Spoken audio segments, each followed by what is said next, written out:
বন্ধুরা অনেক দিন ধরে আমাকে চিলাটা কাঁদছে, বলছে মা এগরোল খামু এগরোল খামু।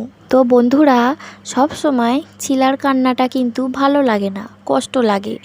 তো তার জন্য আমি কিন্তু এগরোলটা বানিয়েইছিলুম চিলাটার জন্য।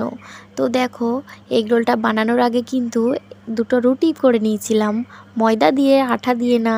কালো কালো রুটি আবার চিলাটা ভালো লাগে না, ভালোবাসে না একদম খেতে। তো প্রথমে আমি তাওয়া বসিয়ে দিলাম, তারপরে কিন্তু তেল দিয়েছিলাম, সাদা তেল। তারপরে ডিমটা ভেঙে ওতে নুন দিয়েছিলাম, আর অন্য কিছু দিইনি। ঝাল দিলে চিলাটা তো ছোট, ওর ঝাল লাগবে। তারপর রুটিটা কিন্তু ওই ডিমটাতে, কাঁচা ডিমে এপিট ওপিট করে উল্টে ভালো করে খুন্তি দিয়া চিপে চিপে ভেজে নিলুম। বন্ধুরা আর একখান রুটিও ওই একইভাবে কিন্তু চিপে চিপে ভাজা নিলুম। আর মোর চিলাটা এত দুষ্টু, শুধু হাত বাড়াচ্ছে গরম করার দিকে। তো দেখো তারপরে কিন্তু ওইতে সব উপকরণ মোটামুটি দিয়েছিলুম। মোটমাট শশা কুচ্চা কুচ্চা করেছিলুম, পেঁয়াজও কুচ্চা কুচ্চা করে কাইটেছিলুম।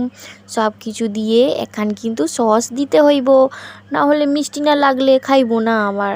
তো দেখো বন্ধুরা সসটা কিন্তু বেশ আঁকা মাকা সাপের মতো করে দিয়েছিলুম, কিন্তু ঝাল দিই নাই। ঝাল দিলে চিলাটা খুব কান্দমু।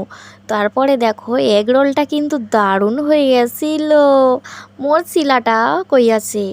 তো এবার টপিট করে চাপে একখান দারুণ কিন্তু ডিম রুটি খাইতে হয়েছিল, দেখতে দারুণ হয়েছে। দেখো সাদা সাদা রুটি, লাল লাল ভাজা। তো কেমন লাগলো আমার এই রেসিপিটা অবশ্যই জানিও।